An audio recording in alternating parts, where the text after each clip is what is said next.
Donc oui, mais je suis un petit peu gêné de prendre toujours la parole comme premier, je vais essayer d'être pas trop long, mais j'ai deux mots qui sont sur mon cœur que j'aimerais partager. En fait, c'est des verbes. Et puis, on le trouve dans il faut, je ne sais pas si ça a besoin de regarder, mais ce que je veux dire, on se trouve dans ce qu'on appelle les 10 commandements qui sont en fait les 10 paroles, parce que la Bible, elle parle de paroles. Et dans ces 10 paroles, dans Exode 20, il y a la quatrième parole euh, au verset 8 qui dit « Souviens-toi ». Souviens-toi de faire du jour du repos un jour saint. Le jour du repos, c'est Shabbat dans l'original. Hein. Et souviens-toi, en hébreu, c'est Zahar. Zahar, comme si vous avez peut-être remarqué, chaque fois qu'on dit un verbe, comme mépriser, kalal, etc., c'est toujours pas a, c'est toujours aa. En fait, c'est parce que c'est pas vraiment un infinitif quand on dit le verbe. On le dit, mais conjugué à la troisième personne du passé. En fait, si on dit Zahar, on devrait dire il s'est souvenu. Pourquoi on utilise ça? C'est parce que c'est très simple, dans le sens qu'on entend toujours ce AA, et puis on peut plus facilement se concentrer sur les consonnes qui font la force du mot, qui donnent le sens. Hein. Et c'est pour ça qu'on l'utilise de cette manière-là. Maintenant, ici, bien entendu que ces verbes, ils sont conjugués. Et là, c'est étonnant, parce que, souviens-toi, on le comprend comme un impératif. Et on retrouve aussi un impératif « honore ton père et ta mère ». Ça, c'est vraiment un impératif. Et puis, il y a tous les futurs négatifs, hein, « tu ne tueras pas », etc. Voilà, c'est le langage de la loi, si on veut. Souviens-toi. Mais là, quand j'ai regardé cette semaine, je me dis, mais attention, ce n'est pas un impératif, c'est un infinitif. Ça voudrait dire, traduit littéralement, se souvenir de faire du jour du repos un jour saint, Shabbat. Écoutez, je n'ai pas de réponse. Hein. Tous les traducteurs, Chouraki compris, vont donner l'impératif, souviens-toi. Mais désolé, dans le texte, c'est l'infinitif. Alors ça permet aussi une réflexion, puis de se dire, mais attention, se souvenir, c'est pas simplement dire, voilà, maintenant, vas-y, souviens-toi, mais c'est quelque chose qui habite dans notre cœur, ce souvenir.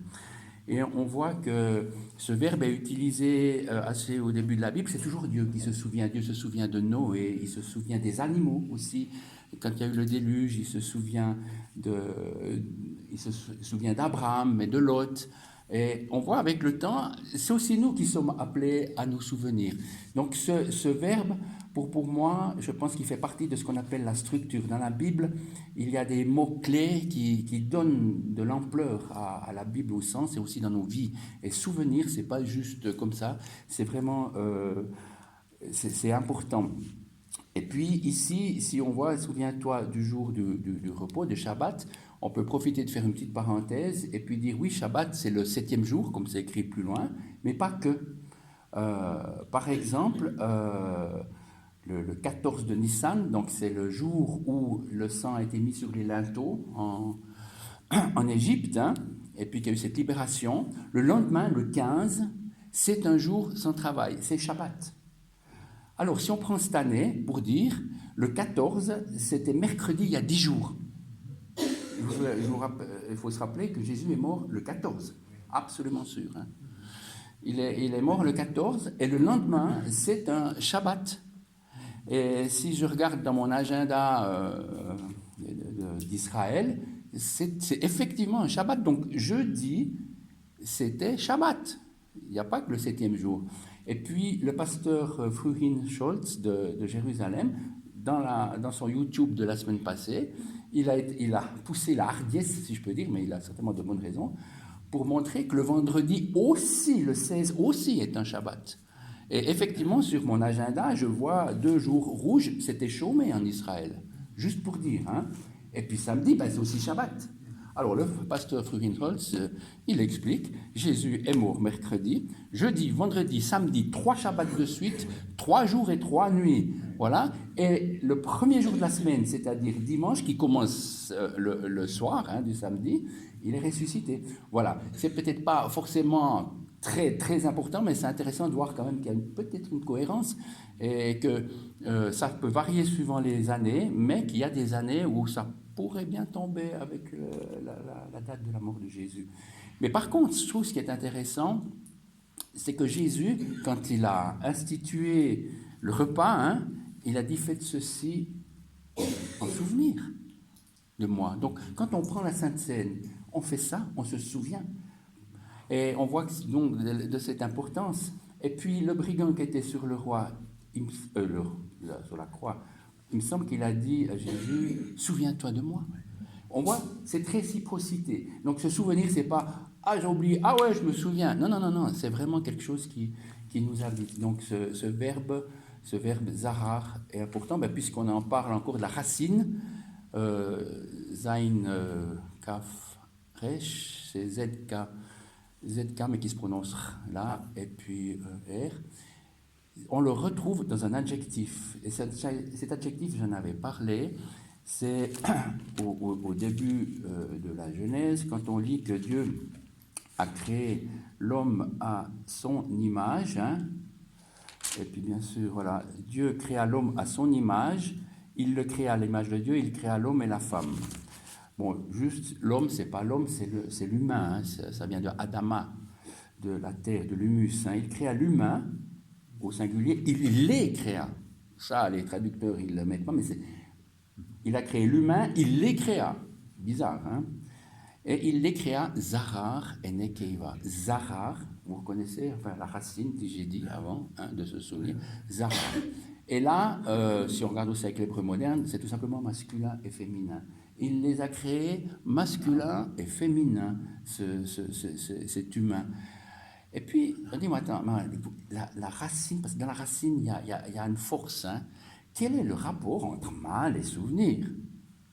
Écoutez, je n'ai pas la réponse officielle, mais je vous donne quand même une réflexion. C'est ça, quand on fait l'hébreu, ça nous amène à des réflexions. Mais c'est que, finalement, le souvenir se fait par l'homme. Abraham, Isaac, Jacob, les généalogies, c'est tous des hommes. Et une généalogie, c'est pour se souvenir d'où on vient. On est enfant d'Abraham, mais on est enfant d'Israël.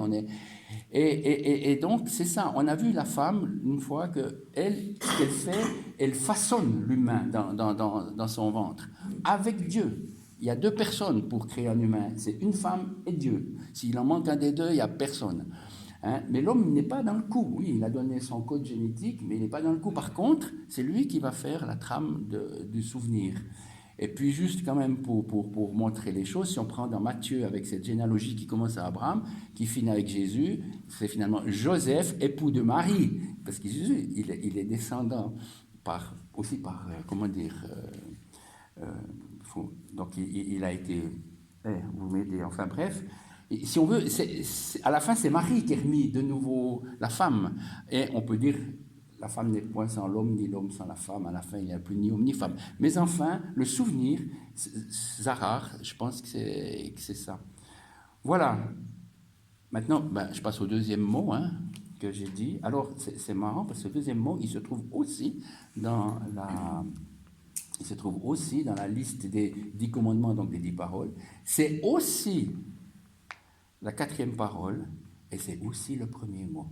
On dit, non, j'ai dit Zahar, ça peut pas être un autre mot. Oui, ça peut être un autre mot. Pourquoi? Parce qu'il y a une deuxième fois qu'on trouve les 10 paroles dans le Deutéronome. Deutéronome veut dire d'ailleurs deux, c'est une deuxième fois.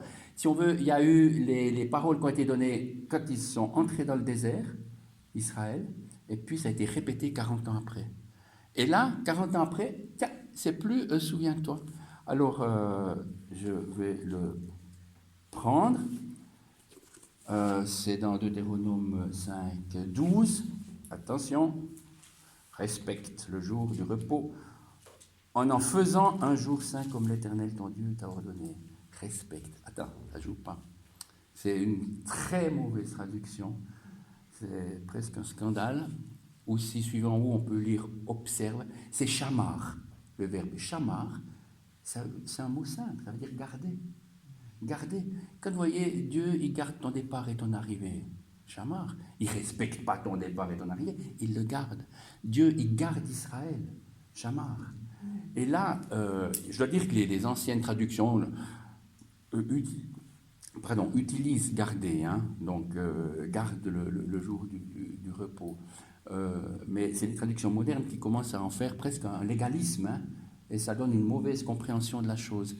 Et donc, on voit cette importance de ce deuxième mot, qui est un pendant de se souvenir, garder. Et pour appuyer l'importance de ce shamar, j'avais trouvé aussi un autre verset qui pourra permettre, oui, dans Deutéronome toujours, 12, 13, là je l'ai aussi dans la Bible second 21, retiens et écoute tout ce que je t'ordonne afin d'être heureux, toi et tes enfants. Non, c'est pas ça. C'est-à-dire que c'est pas ça, certainement que c'est aussi shamar, mais j'ai perdu mon texte. Retiens, c'est garder aussi. C'est, tu dis le 13, Oui. Quel verset? De Deutéronome 13. Oui. Bah, dites, alors on voit que je suis de ceux qui se souviennent de les jours clairs. Mais ici, qu'est-ce que j'ai? Psaume 103. Aïe, aïe, aïe, aïe, aïe, aïe, aïe. Dans le 13, c'est marqué garde-toi de montrer. Mais 13 combien? Le Deutéronome 12, 13. Ah, 12, 13. C'est pas possible. Veille de bien ne pas offrir de tout. Au contraire.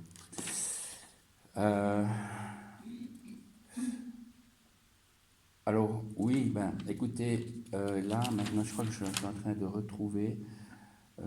J'ai pas la. C'est écrit: garde mes ordres et vis, et tu vivras, ma Torah comme la pupille de tes yeux. Je suis désolé de ne pas le retrouver, mais il y a deux verbes qui est dit justement garde, et puis après, bref. Alors, ici, je le prends, c'est la Shuraki. Hein. Garde mes ordres et vis ma Torah comme la pupille de tes yeux. Donc, Shuraki est en général plus proche, hein, de ça. Et se garder, c'est justement ce shamar, les mitzvot, les commandements. Et puis, c'est écrit dans nos trucs, mon enseignement, donc ma Torah, comme la pupille de tes yeux. Et on voit que les commandements du Seigneur, dans le Nouveau Testament, il y a une 50aine de fois commandements et 45 fois c'est positif. Hein, parce qu'on pourrait dire, ah oui, les commandements, c'est du passé. Pas du tout, c'est très très présent. Et dans le Nouveau Testament, on voit aussi que aimer le Seigneur, c'est garder les commandements.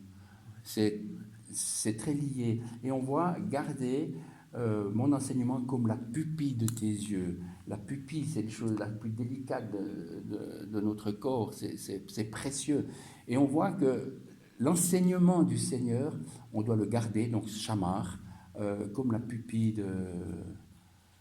de nos yeux. Voilà. Donc moi, on pense à ce matin, j'avais ces deux mots sur mon cœur, c'est zarar, se souvenir, et shamar, c'est garder. Et il se trouve que c'est le 4e commandement de ces 10 commandements. Voilà. Désolé pour mon blanc, mais